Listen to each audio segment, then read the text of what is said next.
Se você acompanha os conteúdos publicados no YouTube, com certeza você se deparou essa semana com o último vídeo do canal do Felca com o título Adultização. O Felca expõe as motivações por trás da exploração midiática dessas crianças, seja por parte de influenciadores, seja por negligência dos pais, seja por negligência do poder público que nada faz. Ele critica abertamente como o algoritmo das redes sociais e como os criadores de conteúdo utilizam isso a seu favor, se aproveitam de toda essa exposição para sexualizar crianças, para ganhar visibilidade, cliques, likes, expondo essas crianças, expondo esses adolescentes em suas redes sociais e ganhando muito dinheiro e fama com isso. E essa abordagem, ela ressoa diretamente para os programas do começo dos anos 90. Quem aí não se lembra da banheira do Gugu, do El Chan, de grupos que usavam mulheres com shortinhos dançando e replicavam isso para bandas infantis? Na época, tinham concursos para crianças dançarem como os adultos, com roupas super curtas, expondo seus corpos, e todo mundo achava isso normal. Começando por Descendo na Boquinha da Garrafa. Todo mundo sabia essa música, todo mundo queria dançar. E assim, tudo bem, né? Isso era televisionado, todo mundo achava legal. Mas tinha concurso com crianças dançando na Boquinha da Garrafa. Como que a televisão deixava isso? Como? Assim, o pai dessa criança deixou tranquilamente. A mídia, ela normalizou essa exposição das crianças desde lá, de muito tempo atrás. Os anos 90 já desenhava essas crianças como mini adultos, para vender, para entreter. Desde aquela época, isso acabou vindo para a internet e hoje em dia está normalizado. E a nossa sociedade, ela normalizou tanto isso que conteúdos de crianças coaches dando aulas sobre finanças, de crianças fazendo desafio, inclusive com seus pais, de crianças expondo a sua vida de adolescente ou mesmo a sua vida de criança através das redes sociais, virasse banal. O Felca também pega o exemplo da menina Bel, aquela que tinha o canal Bel para Meninas, não sei se tinha ou se ainda tem. O que aconteceu? A história dessa menina é que ela fazia vídeo com a mãe dela, com o pai dela, com a família dela. Ela e a família dela acabaram sendo expostos negativamente, com várias críticas em relação ao tratamento que os pais davam para essa menina, dizendo que forçavam ela a fazer alguma coisa, que as reações dela não eram naturais, que ela era ameaçada para gravar esses vídeos. E isso tudo resultou em coisas muito negativas para a vida dessa família e dessa menina, comprovando a tese do Felca, que ele aborda no vídeo dele, que crianças não devem ser expostas na internet, porque isso pode causar danos psicológicos irreversíveis que vão acompanhar essa criança, que vai virar um adulto, até o final da vida dela. E esses pais que permitem que essas crianças participem desses programas? A Bel, ela veio se pronunciar depois do vídeo do Felca, e eu vou falar uma coisa muito importante desse trecho. Ai, você viu que você apareceu no vídeo do Felca? Gente, eu não pago internet pra me ver. É um pouco fora de moda em 2025 você achar que a Bel para Meninas, aquela que estava com 2 mochilas na mão, que juntando dava um salário mínimo, estava sendo maltratada. Aquela que estava no mar se afogando, mas ela também tem um pai que é salva-vida. E estava com ela lá. Não, Bel, mas se não fosse verdade, o conselho tutelar não ia na sua casa. Gente, tem criança vendendo bala na rua. E o conselho tutelar não vai lá. Eles estavam muito ocupados protegendo uma menina super privilegiada, com a família maravilhosa, com tudo em dia, com notas boas. Ela era, se os meus pais fossem daqueles que acham que criança é burra e não tem sonho, não tem vontade, e não tivessem, né, me apoiado na minha carreira da internet, hoje em dia eu ia ser uma desempregada sem vocação. Para você ser famoso hoje em dia, ganhar visibilidade é muito difícil, tá? Então começar lá no início foi a melhor coisa e eu não trocaria por nada. Mas a internet é uma cadeia alimentar. Alguns têm que sair para outros poderem crescer. E como isso acontece? Criando uma fake news ali e tal. Gente, eu não chamei vocês de robô. Nunca, tá? O que aconteceu foi que eu falei o seguinte: nada acontece do dia para a noite. Se aconteceu, é porque tem alguma coisa errada, né? Tem alguma coisa, tem alguém por trás mexendo os pauzinhos para aquilo dar certo. Isso não é novidade, não, mas a justiça do Brasil não é das melhores. E a minha família foi negligenciada. Eu fui a sortuda de ser sorteada, né? Pra falarem que a exposição na internet é ruim e tal, galera. Sim, o dinheiro é mais importante que a infância, entendi. Bel, melhoras. Desempregada sem vocação, quantos anos essa garota tem mesmo? Tem mais coisa falando no vídeo dela, e a única coisa que eu posso pensar no momento é o seguinte: quando você tem 18 anos, você ainda não tem uma visão ampla do que é o mundo, muito menos do que é a internet. A internet, hoje tá tudo bem, amanhã pode ser que não esteja tudo bem. Se você falar uma opinião muito polêmica, que não esteja alinhada com os pensamentos da época ou com a posição da época, você pode ser massacrado. A gente já vê crianças na escola sofrendo bullying por causa de suas aparências, que dirá aqui na internet. A gente se expõe o tempo todo quando a gente grava um vídeo. Pode ser um vídeo para crianças, pode ser um vídeo para adultos, você está se expondo. Então, a internet ela é assim. No momento que o rajadão vier, você tem que ter a maturidade para você superar aquilo. E uma criança, de verdade, eu não sei se tem a mesma casca que um adulto já desenvolveu. Emocionalmente e psicologicamente, a criança, o adolescente, ele vai levar isso para o resto da vida dele. E em muitos casos, esses traumas, eles não vão ter solução. Quando a minha filha era pequena, eu acompanhava um canal chamado Julia Money Girl. Essa mãe e esse pai, eles tiveram cuidado com essa garota de não mostrar o rosto dela em nenhum dos vídeos. Aliás, eu nem sei se ela mora aqui no Brasil ou não. Mas eu achei isso uma decisão muito sábia. Porque, da mesma maneira que ela está gravando vídeos e tendo sucesso, de repente acontece alguma coisa, alguma polêmica na vida dessa menina, que a internet pode se voltar contra ela. E aí vai acabar acontecendo o que aconteceu com a Bel, uma exposição dela e da família dela e traumas.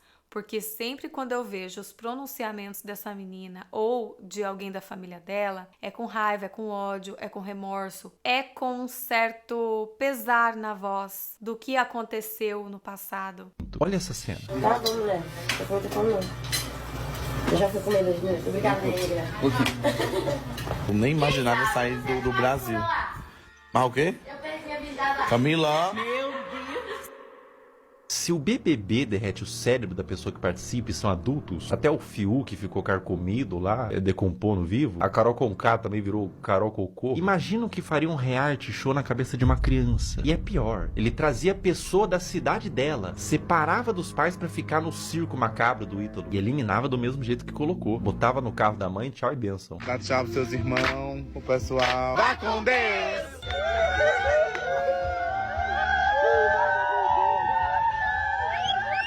Tchau, meu amor! Tchau! Irmão, se eu tivesse pintado de azul, olhasse ao redor, tinha o Ítalo Santos, com o iPhone na mão, cheio de adolescente, gritando: vai com Deus, vai com Deus, vai com Deus. Eu ia me perguntar, aonde foi que eu errei? Quando uma coisa dessas acontece, não tem somente um culpado. Tem várias pessoas que participam de uma coisa errada, normalizando tudo isso. Primeira delas, os pais, os responsáveis por essas crianças e esses adolescentes. Segundo, o criador de conteúdo. E terceiro, o público, a pessoa que consome esse tipo de conteúdo. Eu nunca tinha visto essas pessoas na minha vida. Ítalo Santos, não sei quem, não sei que lá. Nunca tinha visto na minha vida. Não conheço nenhum dos adolescentes. Essa tal de Camilinha. Teve uma outra que já começou a se pronunciar na internet. Nunca vi nenhuma dessas pessoas. Mas por quê? Porque o meu algoritmo, ele não me mostra isso porque ele sabe que eu vou pular. Eu nunca consumi esse tipo de conteúdo, mas tem gente que consome. E eu me pergunto, cadê os pais dessas crianças, desses adolescentes que permitem uma coisa dessa? Que normalizam os filhos irem para um lugar longe, para um sítio, gravar com outros tantos adolescentes a bordo de um programa de uma pessoa que eles nem conhecem. Mas eles sabem que tem muitos likes, muita visibilidade na internet. Na verdade, a impressão que eu tenho é que quanto mais esquisito uma coisa na internet, mais aquilo viraliza. Verdadeiras bizarrices que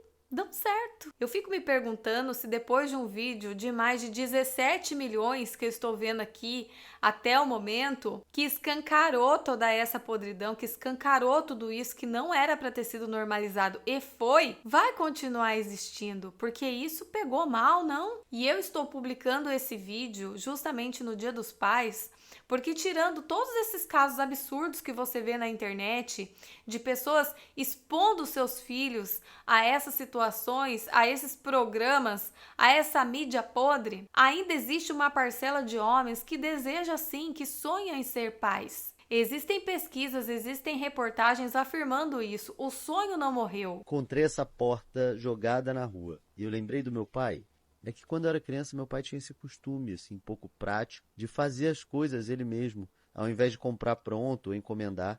Eu lembro que no Natal, por exemplo, eu chegava em casa e ele estava com um galho de árvore que ele pegou na rua e dizia: filho, a gente vai fazer a nossa própria árvore de Natal. E era nessas horas que meu pai me ensinava, mesmo sem falar nada, 3 das maiores lições da minha vida. Primeiro, a paciência e a força de vontade são as virtudes mais importantes para a gente criar alguma coisa do zero. Seja uma porta, uma árvore de Natal ou uma empresa. Segundo, as coisas que a gente constrói por conta própria têm muito mais valor do que aquilo que chega pronto de mão beijada. Terceiro, tá tudo bem a gente ser diferente. Fazer as coisas de uma maneira diferente da maioria.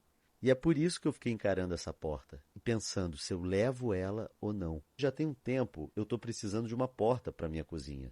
Comprar uma porta nova seria mais simples, seria mais rápido e talvez até mais barato, mas não seria tão eu. É porque eu não acho que a gente é uma versão premium dos nossos pais. Eu também não acho que a gente é uma extensão deles, que a gente é obrigado a levar adiante todos os defeitos e qualidades dos nossos antepassados. Nós somos outras pessoas mesmo, com a liberdade de escolher os padrões que a gente quer repetir e os que não.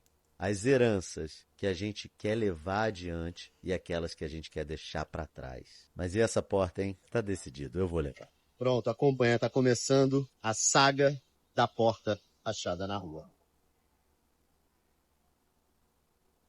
Gente, como é bom você admirar os seus pais. Como é bom você saber que pode contar com a proteção deles. Como é bom você ser protegido nessa vida. Como é bom você encarar um pai como um herói. Como é bom você se espelhar nos seus pais. Como isso faz falta para um ser humano. E eu digo isso de coração aberto. Eu me lembro dos ensinamentos do meu pai. Eu sou a caçula de uma família. O meu pai, ele foi um pai sênior. Ele me fez com 50 anos. O meu pai, ele era um pai mais velho, mais experiente, mais maduro. E muitas vezes, pelo padrão da época, eu sentia que ele era um pai mais frio, um pai presente, meio ausente. Mas quando eu precisava dele, ele estava lá para fazer um trabalho de escola comigo, para me ensinar um origami, para me acompanhar até a escola, para me esperar nas saídas das festas. A gente não tinha carro, mas ele ficava me esperando. Ele falava: você pode ir. 1h30 você saia, que eu vou estar te esperando aqui. Se até 1h30 você não sair, 1h40 eu entro nessa festa e te pego. Dava 1h10 eu tava lá na porta, porque eu sabia que meu pai não brincava. E é tão bom lembrar de tudo isso. E tem coisas na vida que o dinheiro não paga. Dinheiro é muito bom, mas não é tudo. A proteção dos pais, a sua casa, o convívio com uma família é uma coisa que não tem preço. Eu fico me perguntando a cabeça desses jovens que participam desse tipo de programa, que são expostos dessa maneira, como que vai ficar esse tipo de ser humano lá na frente? Porque nós somos uma continuação dos anos 90. Nós crescemos vendo a mídia normalizar esse tipo de coisa. E quando vem um pai que protege a imagem dos seus filhos, ele é julgado como quadrado, ele é julgado como antiquado. Se você é pai e está me ouvindo, cuide da imagem dos seus filhos, proteja eles desse mundão que não tem regras, que normaliza tudo, que na primeira oportunidade vai sugar o que os seus filhos têm a oferecer e a hora que não servir mais vai jogá-los fora. Proteja suas crianças. Use o exemplo do vídeo desse criador maravilhoso, do Felca. Que o vídeo desse rapaz, do Felca, chegue a todas as pessoas e que conscientize a população a não consumir mais esse tipo de conteúdo. A internet se alimenta do que você mostra. E a reflexão final que eu deixo para esse vídeo é a seguinte: você que tem um pai, você que é pai, ou você que sonha em ser um pai, proteja o que é mais importante na vida do seu filho. Nenhum dinheiro, nenhum like, nenhuma fama vai valer mais do que isso daqui que eu vou falar para você. A sua presença. A presença de um pai na vida de um filho é um privilégio que algumas pessoas têm, e isso muda toda a vida delas. Não seja um pai ausente, não seja um pai que coloca a monetização na frente da privacidade dos seus filhos. Eles vão ter a vida inteira para ganhar dinheiro, eles vão ter a vida inteira para fazer as suas escolhas. Mas enquanto eles estiverem sob os seus cuidados, proteja como um leão, porque quando eles forem adultos, eles vão reconhecer todo o esforço e toda a dedicação que você deu na base da vida deles. No momento que essas pessoas são vulneráveis e é o momento que elas mais precisam de um protetor, de um cuidador. You gotta go! Are you kidding me? Oh my gosh.